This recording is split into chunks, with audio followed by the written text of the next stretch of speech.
শূন্য হাড়ির সাধু, ফাঁকা থাকলেই পূর্ণ হওয়া যায়, হৃদয় ছুঁয়ে যাওয়া আধ্যাত্মিক গল্প। গল্প শূন্য হাড়ির সাধু গু। গ্রামের নাম ছিল শ্যামনগর। সেই গ্রামে থাকত এক গরিব মানুষ, নাম তার হরিদাস। হরিদাসের সংসার খুব কষ্টে চলত। দিনে মাঠে কাজ, রাতে ক্লান্ত শরীর নিয়ে ঘরে ফেরা। কিন্তু তার একটা অভ্যাস ছিল।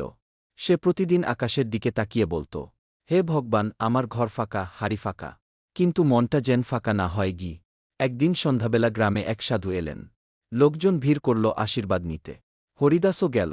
সাধু তাকে জিজ্ঞেস করলেন, তোর ঘরে কি আছে? হরিদাস লজ্জা পেয়ে বলল, মহারাজ, ঘরে কিছুই নেই, হাড়িটাও ফাঁকা গি। সাধু হেসে বললেন, ফাঁকা হাড়িই তো আশীর্বাদ গি। হরিদাস অবাক, ফাঁকা জিনিস আশীর্বাদ হয় কিভাবে? সাধু বললেন, যে হাড়ি ভর্তি সেখানে আর কিছু ঢোকে না, যে মন অহংকারে ভর্তি সেখানে ঈশ্বর ঢোকেন না। ফাঁকা হও, তবেই পূর্ণ হবে গি। সেদিনের পর থেকে হরিদাস বদলে গেল। সে অভিযোগ করা বন্ধ করল। সে কষ্টের মাঝেও কৃতজ্ঞ হতে শিখল। ধীরে ধীরে আশ্চর্য ঘটনা ঘটতে লাগল। তার কাজে উন্নতি হল। মানুষ তাকে বিশ্বাস করতে লাগল। কিন্তু আসল পরিবর্তন ছিল ভিতরে। তার মুখে সবসময় শান্তির হাসি। একদিন গ্রামের লোকেরা বলল, হরিদাস, তুমি কিভাবে এত শান্ত থাকো?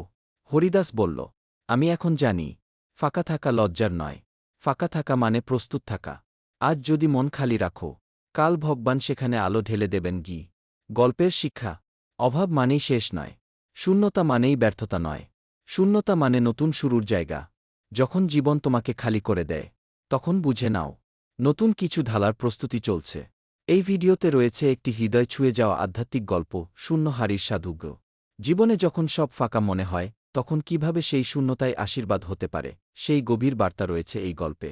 যারা কষ্টে আছেন, হতাশায় আছেন, নতুন করে শুরু করতে চান, তাদের জন্য এই ভিডিওটি বিশেষ অনুপ্রেরণা দেবে। মন খালি রাখুন, জীবন ভরে উঠবে আলোয়।